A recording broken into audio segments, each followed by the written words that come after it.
Hi, everyone. Welcome. My name is Gary Diazy. I'm excited to be here. Big thanks to Bright Talk for inviting me out to chat with you guys today about content marketing. I'm going to ask that I'm going to have my Twitter handle on every slide, so any questions that you guys have, please feel free to reach out, tweet me during or after the presentation. I'll be sure to follow up with all you guys. I work at SmartBear Software. At SmartBear, we have 15 or so software quality tools which we market to software developers, testers, and IT and operations folks. We have over 4 million users worldwide and 25,000 plus enterprise organizations of all shapes and sizes. Just a little bit about myself. I have mostly a B2B digital marketing demand generation experience. In my current role at SmartBear, I manage our demand generation team and also the corporate brand. Previously, I held a role here at SmartBear, heading up demand generation for one of our 4 core markets. And for my first 2 years here, ran marketing operations, automation, and lead nurturing. Prior to coming to SmartBear, my primary background is also in demand generation. We got a lot to cover here today, so I'm going to speed ahead. Quick plug for my blog, customerjourneymarketer.com, which I launched about 5 weeks ago. Check it out. I write a lot of it mostly about aligning digital marketing with the customer journey and content and digital marketing in general. So some very quick high-level content stats for SmartBear from Q2 2016. We had almost 200,000 visits to our resource section, which my colleague Dan launched in Q4 of last year. Over almost 505,000 visits to our blog, and just under 40,000 gated content downloads for things like ebooks and webinars, which was a record. We produced 9 ebooks in that quarter, 9 prospect webinars, 44 blog posts, 4 infographics, and that's not including customer-facing materials, videos, other web articles. So we're producing lots and lots of content to fuel our digital marketing machine here at SmartBear. What is content marketing? So I assume that most of us on the call today, you guys are familiar with what content marketing is. So for those that aren't, I've bolded some of the more important words here, I think, in the definition. One definition that I actually like a little bit better came from Robert Rose, the Chief Strategy Officer at CMI, which says, traditional marketing and advertising is telling the world you're a rock star, whereas content marketing is showing the world that you are one. And I think that's really cool and really sums it up well. Instead of a one-way communication like it was traditional marketing, we're using our content to show our customers how awesome we are. So content is the fuel of all of our digital marketing engines. Everything that we're doing is ultimately driven by content in a lot of ways, but not everyone gets the same mileage out of it. So in a report from CMI, Content Marketing Institute this year, it found that while 88% of B2B companies are doing content marketing, only 30% of them say they are effective. And a stat from HubSpot here, only 41% of marketers say that content marketing has a positive ROI. And yet, B2B marketers are increasing spend on content marketing. On average, 28%. Most marketers spend about 28% of their marketing budget on content marketing. And in the next 12 months or so, we're looking to increase more. 51% of B2B marketers are going to be increasing their spend on content marketing coming up.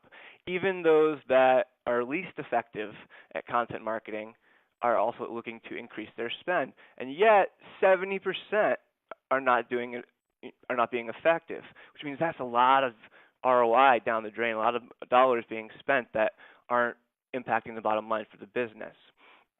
So we're creating tons of content. It's crazy. This one infographic here, if you've seen this before, is pretty cool. In 60 seconds, this is how much content is being created every single day online, right? We have 1,500 blog posts every minute, 600 different new YouTube videos being uploaded. In a day, almost 140,000 new websites are going live, 2 million blog posts are written, and 864,000 hours of videos uploaded. So it's getting harder and harder to capture our customers' attention and stand out, and it's gotten infinitely more competitive than it was even a few years ago, and it continues to do so. So this is one of the big challenges, is why so many content marketers are struggling now because of the competition. The fact of the matter is that everyone fails at content marketing. Some just more often than others. And the idea is to fail less and less often than others. So, or as our CMO Brian Semple likes to say, suck a little less each week. But some more positive ways to look at failure. Thomas Edison famously said on inventing the light bulb, "I have not failed, I've just found 10,000 ways that won't work." Right? And Nelson Mandela, "I never lose, I either win or learn." So we're not going to have time for 10,000 today, but today I'll share with you guys a bunch of ways that I found that don't work for content marketing and some lessons learned on what does.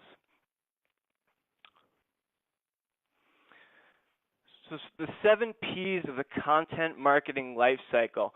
There are many different models for content processes out there. You may be using one already. This is my version.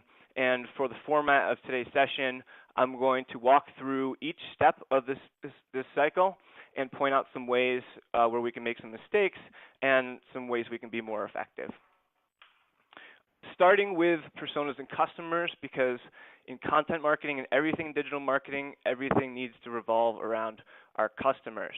So one of the biggest mistakes we can make is taking an inside-out approach by being more content-centric than audience-centric. So what this means is that we want to talk about what we want to talk about and not what our customers want to hear. And in this diagram here, which Neil Patel posted in a blog, this shows a direct correlation to the size of the audience you reached. The more audience-centric you are versus content-centric, talking about what we want to talk about. On the other hand, again, it's what your audience wants to hear about, but not any just Joe Schmo. We want to cast a wide net at the top of the funnel, sure, but we need to attract a qualified audience that might actually buy down the road. We don't want to cast the net too wide. So you see here, this is an extreme, exaggerated example, the definitive guide to getting rich, marrying your soulmate, and living a long, happy life, right? But the concept is a common mistake that marketers could make. When we try to cast too wide of a net, we're attracting an unqualified audience that's not going to end up ever becoming a customer. So instead, the best approach is one in which that typically involves what I'm calling here finding triple threat topics. So a real grand slam home run content topic finds common ground between the customer interests, customer needs, and business objectives and value props, our own marketing agenda. So for example, fresh on top of my mind, I went to flip my funnel last week here in Boston. Say you're a predictive analytics vendor, marketing marketers. You know your audience is interested in ABM and for a need to do a better job identifying target accounts. You know your solution can solve those needs. So a topic on finding better target accounts for ABM using predictive, right? That's a grand slam. Everybody wins. Or even leaving predictive out of the main central focus and list 3 ways to improve account targeting with ABM, one of which being predictive. If you can't thread the needle with all 3, the second best option you can do is at least cover 2 of those bases. Another common mistake is that your content sells more than it educates. No one wants to sit here and listen to you talking about how great your product is all day. Consumers today are conditioned to tune us out. We see, on average, 3,000 to 20,000 brand messages a day. We tune it all out. So the best way to get customers' attention and engage them is to help them and provide them value through educating them. When my colleague Dan launched our new resource library last year, he was very adamant about calling it a learning center. As you can see right here, you can see right in the URL and in the header, our users, our customers, we're telling our customers and Google that this is all about education.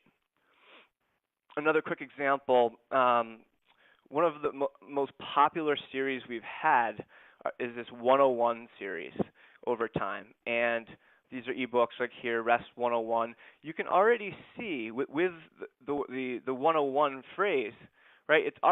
You're already thinking education, right? It's associated with school, and also a beginner's guide, where it's obviously education, but also someone who's an expert might want to brush up once in a while too as well. So educating and not selling.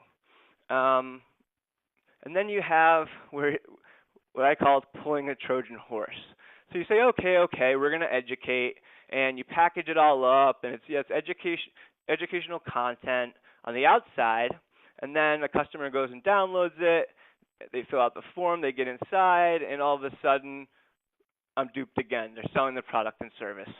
And this might not show up in your metrics, but you've just jeopardized your customer's trust.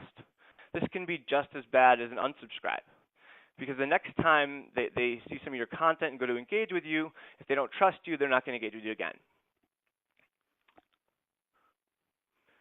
Another mistake then is your content doesn't answer your customers' questions. 27% of search queries on Google are questions. In the last year, we had 70% growth in how-to searches on YouTube as well. And 72% of buyers turn to Google and what they're calling the awareness stage of the customer journey at the top, and then return to it in research. So you need to be answering your customers' questions and finding out what are those questions that you need to answer. So some of our most effective and best performing content of all time have been those that have done a really good job of finding out what are the important questions our customers are asking and answering them with content. And those are the ones that tend to rank high in Google as well. There's a lot of ways you can find out, what are the questions your customers are asking. Reddit, for example, you can go and find a relevant subreddit for your customers and sort by popularity, sort by what's hot now, what's most popular in the last 30 days, 60 days. That's a great way. Just take a look at the different questions and discussions on Reddit. SERP Stats pretty cool. You can enter a keyword phrase, and it'll show you the types of questions that people are searching related to those keywords. Lots of tools for this, but whatever you have to do, talk to sales, talk to customer-facing people, talk to customers, but find those questions that are being asked by your customers and then go and answer them in your content. So in order to educate your customers, you need to understand them first, right? So we need to understand them on an individual level and an organizational level. And I'm not going to dive into every one of these, but really peeling back the onion and getting inside your customers' heads, right? What are the priorities and concerns? What keeps them up at night? What are the common objections we may run into downstream in the customer journey that your customer might have? How, where, and when do they prefer to consume content? I interviewed 22 SmartBear customers and surveyed 1,300 more in a brand research project I ran recently. And I remember thinking to myself, I probably learned just as much valuable info about my customers for content and demand gen than I did for the brand. So really need to understand our customer personas and the organizations they're in. Another one of my favorite ways to think about in terms of understanding customers is how do they solve the problem before they come to you, right? Are they using a high-end competitor versus a low-end competitor, for example? If a high-end competitor is way more expensive and robust, or a low-end is too cheap or not advanced enough, it might be harder to convert these guys downstream, and you may even want to avoid attracting them. That's just one example, but how your customers solve the problem before coming to you really changes how they search, the questions that you'll need to answer for them, the obstacles you need to help them overcome, and again, the difficulty in converting them. And another one of my favorites for understanding customers is identifying and capitalizing on buying triggers. And buying triggers are the term I use for describing what are those common events that set customers off in search of a solution. So a quick analogy here from my days as a creative writing minor in college. So in the 3-act structure in film, an inciting incident is a turning point event that happens early in the first act that usually sets a story in motion and ultimately sets a protagonist off in their quest to go solve the problem, right? The inciting incident is the buying trigger for your customers. So figuring out what those events are, they're setting them off on their journey is valuable information. These are the most engaged, fast track to purchase customers you're going to find, and the better you can understand these, the better you can lead them into your to your door with content. For us, maybe an e-commerce customer site crashed and cost them a ton of money, and they're looking for a solution there, or maybe they just got audited and weren't prepared. Whatever those buying triggers are, identify them, capitalize on them with your content. On to planning and strategy, and the theme here is no random acts of content. So in the CMI report, one of the biggest things that separated the most effective content marketers from the least effective were those that had a documented plan and strategy. And because if not, right, you're throwing everything at the wall and hoping everything sticks. And this leads to wasting resources, and you're not focusing on what will really move the needle. Also, in terms of strategy, a big mistake is your content strategy isn't aligned with the customer journey. So 90% of the customer or the buyer's journey is self-directed. This is a stat from Forrester. And on average, customers consume at least 11.4 pieces of content before making a B2B purchase. So we rely on content to help customers navigate further on their journey for up to 90% of the way. So we need content to answer the right questions and help them overcome barriers and obstacles for us so that they can continue a successful journey. And the challenge is that those questions and the obstacles change over time as customers pass through different stages of the customer journey. And this is why we use customer journey stages models. Here's our customer journey stages model, which I created for SmartBear, which combines various elements from different models. But there's a lot of them out there. We use this to understand what the objectives are at each stage of the journey. And we've actually aligned not only our content strategies with this model at SmartBear, but our entire marketing organization, which I'll go into during this presentation. But really understanding what we need to accomplish and what the objectives are for both customers and as marketers at every stage. So naturally, when you read that model, you'll read it from top to bottom in order, but a big common misconception I see is that you think customer journeys are linear. And so you'll sit there and you say, okay, so we have this persona, and first they'll get this content, then they'll get that content, next they'll get this research stage content. This does not work. That is not the way that it works. So don't sit down and try to map the customer journey out for your customer. Don't try to play God, right? Customers they are in control of their own journeys. They're going to do what they want to do, when they want to do it, in the order in which they want to do it. We have no control over their journeys. We can just influence it. So don't try to map it out and don't think linearly. Instead, just focus on answering your customers' questions at each stage. So these are some of the high-level questions that we look to answer for our customers at each stage of the funnel. But of course, there are also going to be specific questions to answer as well. And make sure every piece of content is a door, a bridge, I'll explain what that means now. First, you need to make sure that customers can find you and enter the funnel at every stage. And then when they do find you, you have bridges to more relevant content on that same stage so they can continue engaging and answering more questions that they have at that stage, and also ladders so that they can advance to later stages in the journey. Onto the content planning process. So one of the big mistakes here is you didn't define business objectives and goals. Right, no surprises there. So one thing I like to do here usually is inform this with metrics. So looking back on the last few months and quarters, what are the metrics, what are the key KPIs that we might need to focus on really improving at different stages of the customer journey in the next 30, 60, 90 days?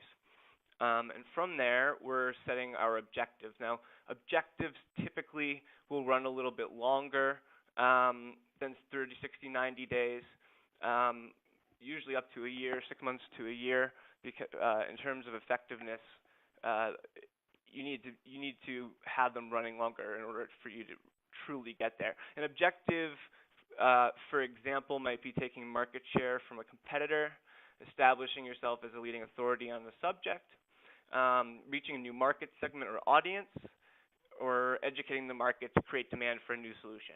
Whatever it is, you're setting your objectives that you're going to focus on accomplishing with your content marketing.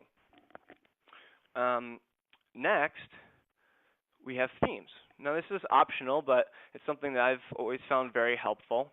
These are our overarching themes, our buckets of content that we're going to be producing over the next, it could run 1 month, 12 months.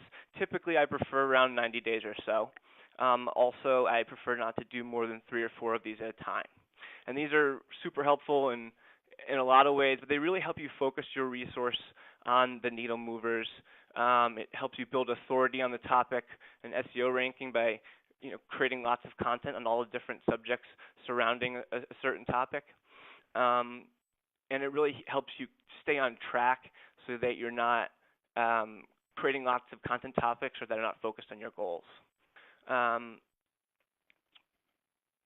to research. And this is pretty subjective. Research can really happen in any part of this process, and a lot of times it's actually happening all the way throughout and in between.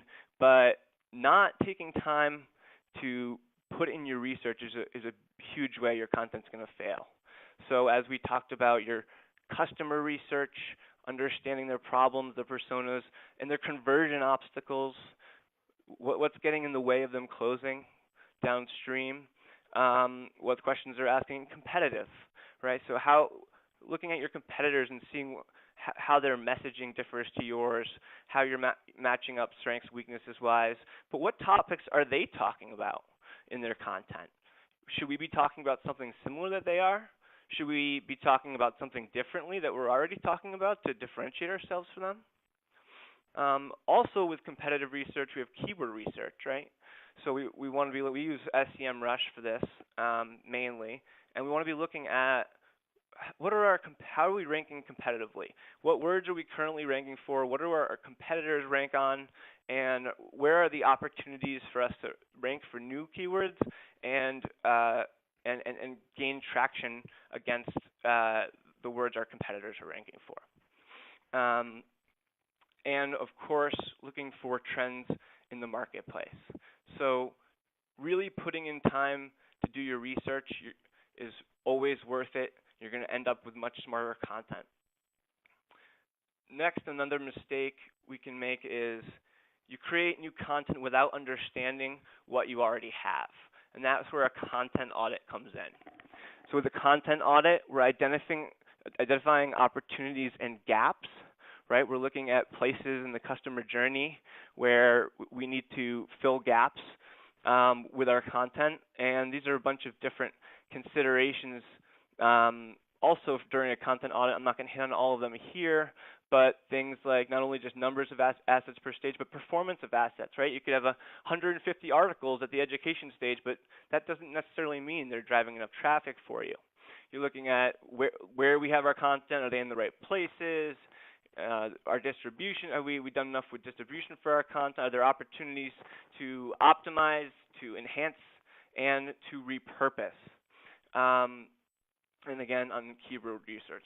So once we've identified our gaps and our opportunities through our content audit, we're on to the last stage here, which is topics, formats, timeline, budget, and resources. We spoke on topics briefly earlier, and topics, again, that's really the most important one here. But also with resources and formats. So in this example here from Curata, the content marketing pyramid, they use this, they assign point values to represent the amount of effort it takes to produce a different type of content, ranging everywhere from 500 for an ebook to something like social media post curated content for 1 point at the bottom there. Now, this is really important because when we're going to plan our content, right, you don't want to roll the dice here, right? The topics that you're choosing, if you miss the mark on too many of these 500, 250, and 100 point value topics, that really adds up, and that has a big impact, right?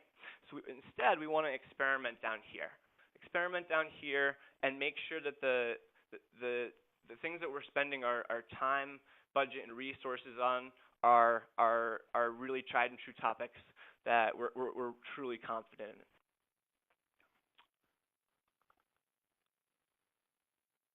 On to production and design. The theme here is quality over quantity. So earlier this year in May, I was lucky enough to take a vacation out to Santorini in Greece. I'm not sure if any of you have ever been there, but if not, I would highly recommend it. It's absolutely beautiful, and I still think about it a lot to this day, so probably explains why I'm going to use this as an analogy right now. So there's Santorini down there, and here in the Sea of Google, right, Santorini is going to represent quality content, right? It's a really high quality place. Now, creating not quality content is kind of like blowing up an inner tube and throwing it into the sea and hoping it becomes an island, right? So Google cares about quality. It is not wanting for quantity. If you remember how many pieces of content are being cast into Google every single day. So if you want your content to stay on the map and to show up, then and be high ranking, then it needs to be high quality. Otherwise, you're just casting off an inner tube into the sea. So in order to be quality, you need to deliver a lot of value in your content. And one of the ways we deliver value is through long-form content. So from the SERP IQ stat, on average, the ranking 1 and 2 position ranking content in Google have 2,400 words or more. Some more data here from Curata. Curata also found that long-form content on average got 3 times as many shares, 8 times page views, leads generated, and pipeline generated as well. So I remember, back when I was a young digital marketing Padawan, being taught that, just when you have a topic, a blog topic, write a few hundred words, and then split the rest up into a series, so you have, blog content for the next week or so. And now, it's really a much better approach to try to make every post that you make a complete guide on that subject. Not focusing enough on titles. So David Ogilvy famously said, on average, 5 times as many people read the headlines as they read the body copy.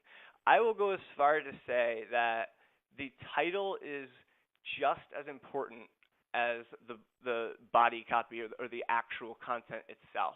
You could make the best content you've ever created in the world, and if you miss in the title, it could fail.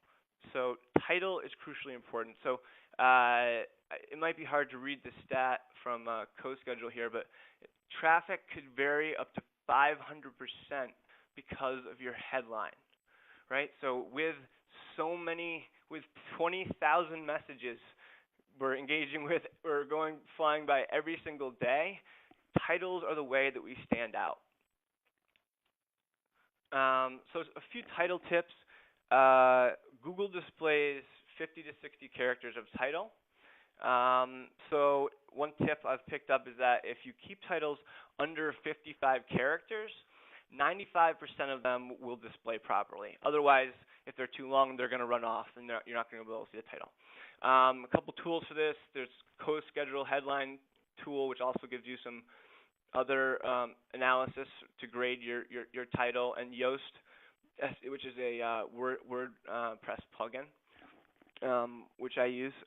Some other title tips. I'm not going to go through all of these, but it's amazing how much the tried and true title tips work. If you look at all of our all-time most popular blog content, in our top performing content, probably 65–70% of them have numbers in the content. They're lists. They're how-to articles. So these things really work. Having emotional words and being surprising is an effective strategy. Making strong statements to stand out is great. However, you need to make sure that those statements are A, true, and B, aligned with the content. If they don't align with the content, customers are going to bounce, Google's going to see it, and you're going to get knocked. Be clear and specific. Don't be vague. And scream value as much as you absolutely can. You see, for example, you see HubSpot always publishes those blog posts. It's like 15 templates for content planning or something like that. All those lists of templates that they give away for free. That is huge value, right? So any ways that you can demonstrate value in the title. Your content isn't visually engaging, right? In order to stand out now and catch customers' attention, you need to be visual, right? So visual content is more than 40 times more likely to get shared in social. And content with relevant images gets 94% more views than content without. A lot of companies are also using interactive content for this. This is an example here on the right of a interactive quiz that our co-op Rima actually created this week. Another example of educating. But you really need to be visual, and it's super important both inside the content as you're going through a blog post, whatever it is that you're reading, having visuals, but also when you're promoting content. So as a quick example here, our paid advertising manager, PJ, or as we like to call him, PPCJ, has been running a bunch of experiments where, you know how on LinkedIn when you go to share something, you drop the URL in and the metadata pops up and it looks something like this on the left, right? He's been experimenting a lot with deleting that and replacing it with a larger image when he's promoting our content, so that to really just help stand out on customers' news feeds. And in this example, he almost doubled the click-through rate with that visual format on the right. Now, I know that this is not a completely true A/B test because there's multiple variables at play here, but maybe we can call it an A/B trend because we keep testing this over and over again and trying it, and we keep seeing much better results by doing this. But this is a testament to the need to stand out with visuals. So take the time to make your content visually appealing. Your content isn't easily consumable. So a lot of the time now, people will either save or skim content, right? They'll bookmark it, maybe come back to it later, probably not, or they'll skim it more frequently. So in order to skim it, somebody's going to come in, they're going to say, oh, that's a nice headline, here's an interesting stat, conceptual diagram I'll check out, a cool quote, oh, there's a bulleted list and 3 numbered steps to get started, done, share it, and I'm out, right? Less than a minute. So we need to make sure that our content is legible, we have good structure, things are in bite-sized chunks, and using these types of bulleted lists and things like that, section headers, to help our customers easily skim content. If we're not doing this, then we're going to lose them. They're out of here. It's going to be too hard to read, and they're gone. Mobile. Of course, what's a conversation about content without talking about mobile optimization? So CMS reported in a recent study that 57% of users say that they won't recommend a business with a poorly designed mobile site. And this comes down to trust. Nowadays, if your site isn't mobile optimized, customers just don't trust you, and they're just not going to engage with you. So when you're designing your content on desktop, you have to constantly remind yourself that a large percentage of the people viewing it are going to be looking at it on a teeny tiny screen, and people don't have the time or patience to sit there squinting. Speaking of which, if your website looks like the Ringwood Public Library here, you're in big trouble, right? Customers are not going to trust you. You see this site, and you're like, wow, this looks sketchy. I'm out of here. I'm going to go find the next person who actually looks legit. So making sure your site looks modern and up to date, very important. And your content isn't shareable. This is a really interesting one. So by this, yes, it's important that you have social sharing buttons and capabilities in the right places, but also it's content that people want to share, right? So this study done by UCLA in 2013 found that they did a study and they found that there's 5 main motivations for why people share content. One was to bring valuable, entertaining content to others. 2, to define ourselves to others, which I'm going to speak to real quick because that's a really interesting one, right? So people are sharing content because they want to give other people a better sense of who they are and what they care about, right? So the better you can understand your customers, the more you can create the content that you know that they'll want to share to represent who they are. The 5th one on this list is to get the word out about causes or brands. So if your customers love your content and therefore love your brand, you're going to be much more successful getting more shares from them over time. And again, that goes back to consistently delivering them quality. Publishing and promotion. You don't focus enough on SEO. So, and by SEO, I don't mean keyword stuffing, because we know that doesn't work anymore. Google will figure that out, and you'll get knocked for that. But SEO and content really go hand in hand, and one can't really survive without the other. You need them both.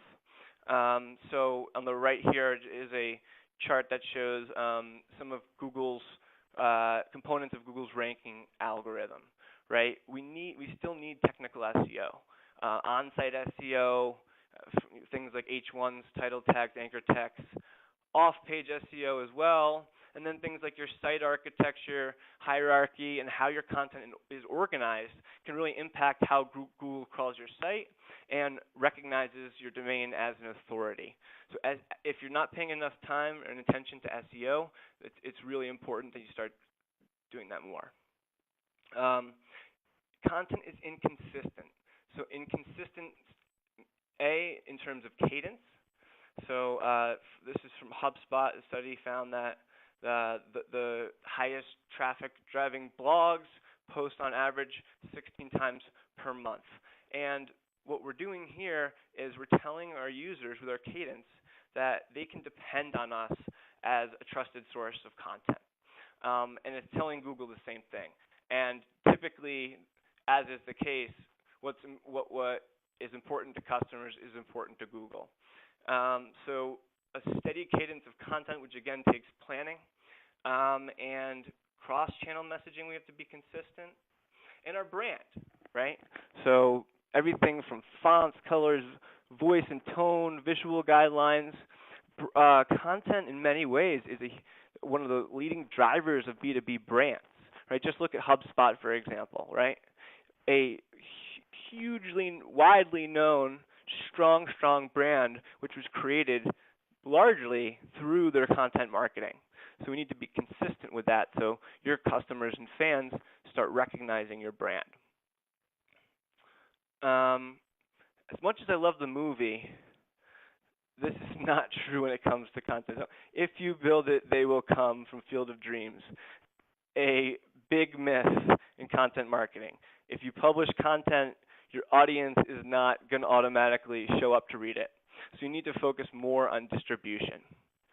Part of that entails aligning our distribution strategy with the customer journey. So yes, content strategy is aligned with it. Now we need to go align all of our other channels, and I'll show some examples of that in just a minute. Another big mistake is you don't leverage all the channels at your disposal, and also you don't leverage all the data at your disposal. And both of these are examples where you can get much more targeted with your distribution.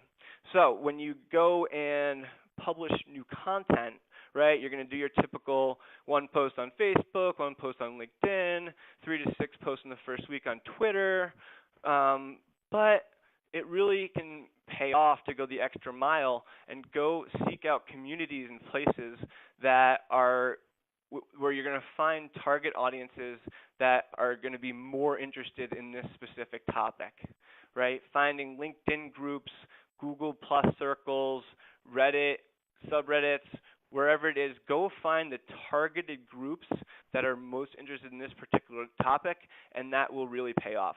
And in terms of data, we have behavioral data, implicit, and then we have demographic and firmographic data, which is explicit, usually collected through a form or a survey or a social profile. But there's tons of opportunities to leverage this for targeting, and if you're not doing that, you're missing out on a lot of opportunities to reach a more engaged audience and have a much bigger impact. And last one, in the next couple of slides, I'm going to show a bunch of examples of all of these different last things I've gone through coming together. Last one here is understanding search intent and user intent. So there's 4 different types of intent. You have navigational, informational, which means they're really just looking for educational content. Then commercial, so they're looking to check out an actual solution or product, and then transactional, I'm ready to buy, right? And those are dramatically different, and Google will look at that to determine what the user is looking for when they chooses what content to serve up. So a quick example of that, PPCJ ran this one. So he typically in PPC search, we're looking to push trial. We have a free trial model, but for search terms like how-to, tutorial, and guide relating to our products, instead of serving up a free trial, right, these guys are looking for information. Those are not commercial investigation search intent phrases, right? So he serves up an ebook instead. And then again, you see an example here of showing value up front, right? 50+ pages of step-by-step tutorials, right? So this person's not looking for a trial now. They're looking for educational content, and that's why this performs so well. We've also aligned our web properties and communities with the customer journey, and these are the sweet spots, right? So the resource centers, right? They have content more content that's not just in education and research, but these are the main sweet spots for education research content. So we're publishing different content in different places on our web properties and communities based on the customer journey. And so when you have an informational search, right, somebody's looking for what is code review or code review best practices, you're going to find our Learn section, which Dan created for us back in Q4 last year.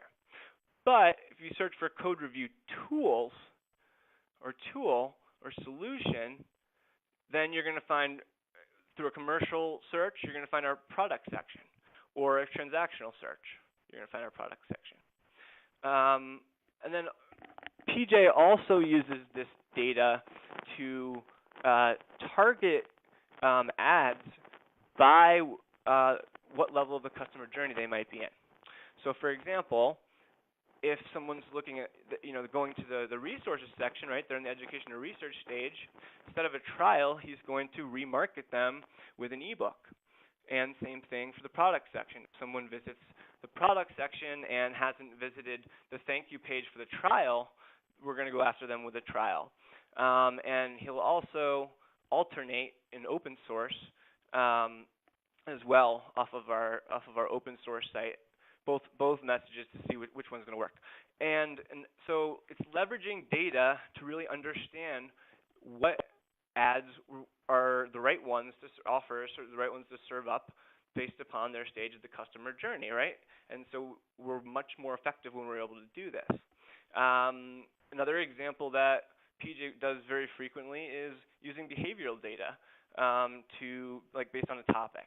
So for example, if someone showed interest in a specific content theme such as agile testing or REST testing, then we're going to target them with more content on that topic. On to automated nurture and lead scoring runs much the same way for us, right? So we're utilizing behavioral data here to figure out when somebody converts in content, we're going to continue that experience, and Marketo is what we use for this. We have programmed to figure out what product you're interested in and what stage of the customer journey you are, so we can put you in the right nurture stream and engage you with the right content. So we currently have top of the funnel, and again, this is set up for all 15 of our products. At the top of the funnel, if you come in through an ebook, for example, and this is also all driven by scoring and behavior. You come in there, we have more educational content we're going to serve up for you and nurture you towards a trial or nurture you towards becoming a QL. Or during trial, we have a different experience.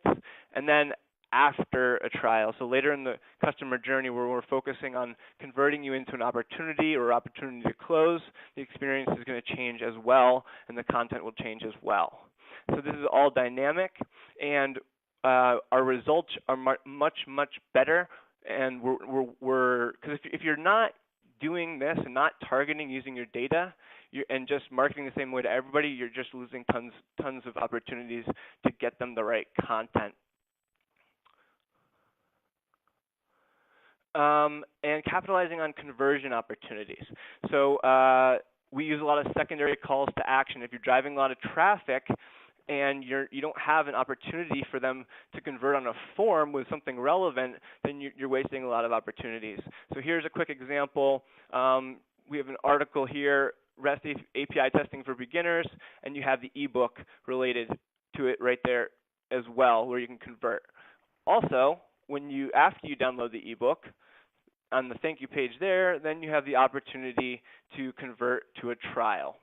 And so we do this on as much as we possibly can, and we try to make it a rule for ourselves to always have that next step conversion out there. So we're constantly giving people, we're not shoving it in their face, but we're giving them the opportunity to convert and move down the funnel. We've driven over 5,000 product trials just through email, through secondary call to actions, through our content this year alone. So it's been really, really effective for us. You haven't built a content network is another big mistake. So leveraging not just internal people, but building up customers, external influencers, industry publications.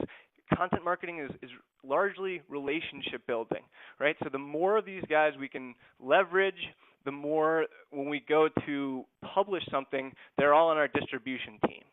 So build up a content network, and a lot of the ways you do this is it's a give and get relationship, right? So we're following, sharing, commenting on each other's blogs, quoting each other, linking to each other, and then eventually as the relationship progresses, we might be cross-blogging or doing joint content. But this is a common mistake, is to not build up a content network to help you distribute your content, and also with these guys, you're also leveraging their networks, right? Big pet peeve of mine is also promoting format over content over topic. I hope I get invited to a webinar today. Said no one ever when somebody's waking up. Nobody wants to get invited to a webinar, right? So you see those people promoting contents like, check out our new webinar this week. It's like, oh yeah, congratulations, you know how to run a webinar. It's the topic, right? And so like on your website, we've been guilty of this as well. When in your library, when people are going to look for content, rarely are they looking for a webinar. In the cases where they are, they're looking for a webinar they heard about that they missed, but most of the time they're looking for a specific topic. Metrics. So I can't dive too deep on this section, but time permitting, but you need to have a clear definition of success. And a lot of the time, one of the big mistakes too is focusing too much on just sales-driven metrics, the bottom line. Content marketing is a lot. It isn't just about the bottom line. Of course, it's very important for that, and that it ends there.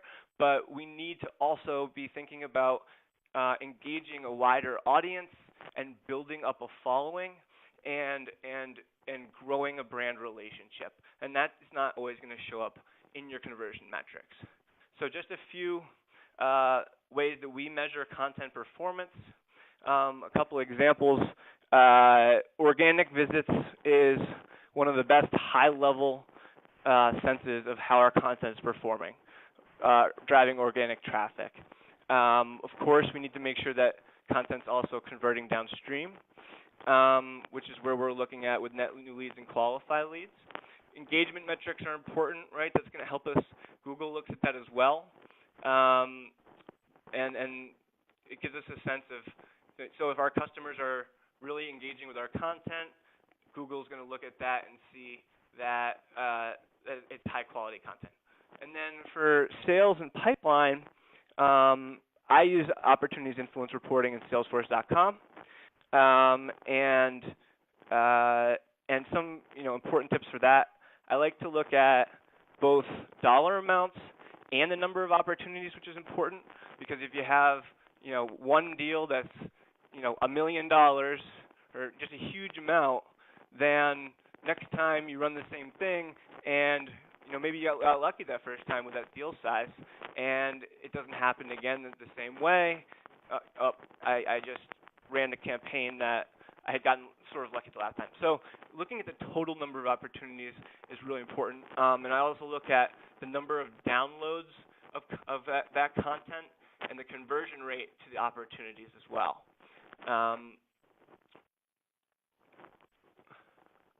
So we're understanding our metrics. Now for repurposing and refining.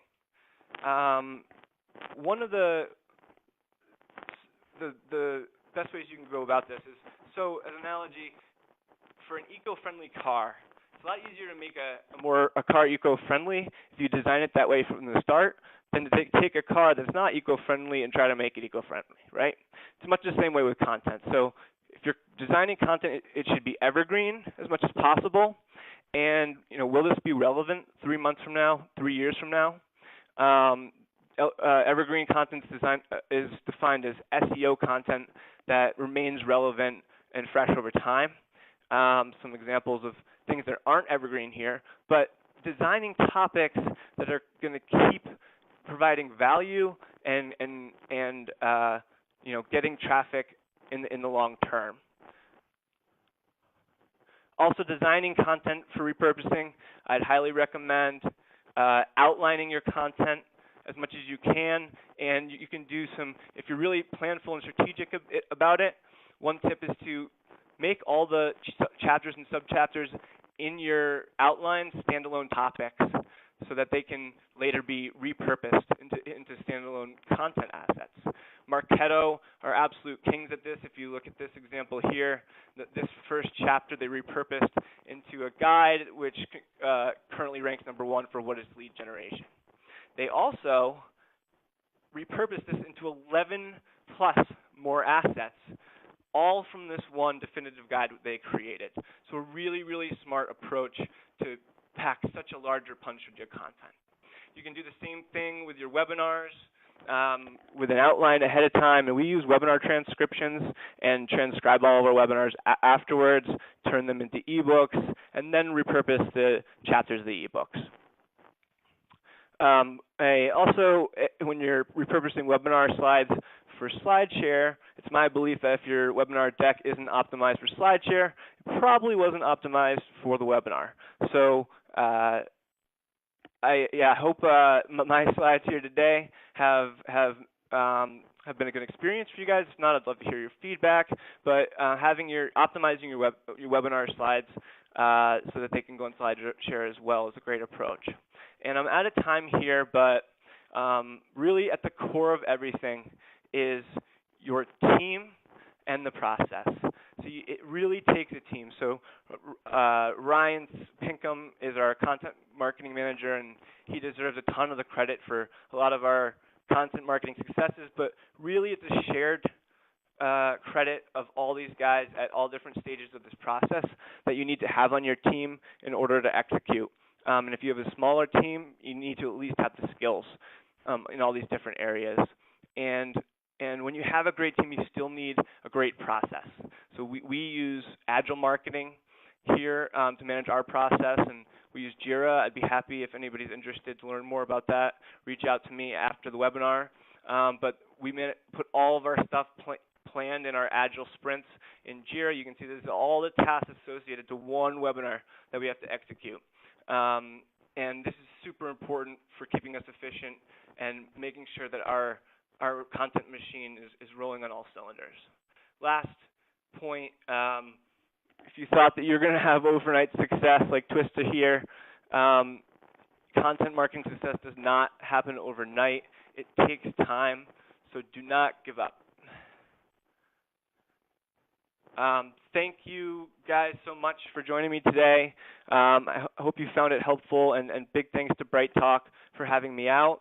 Like I said, I am available. Any questions you guys have, please reach out on LinkedIn, on Twitter, and I'd be happy to follow up with you guys.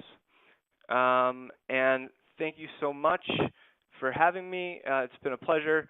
Check out my blog if you're interested in checking out any more free content on content or aligning digital marketing with the customer journey. Check that out, the URL below there. Thanks, everybody. Have a great day.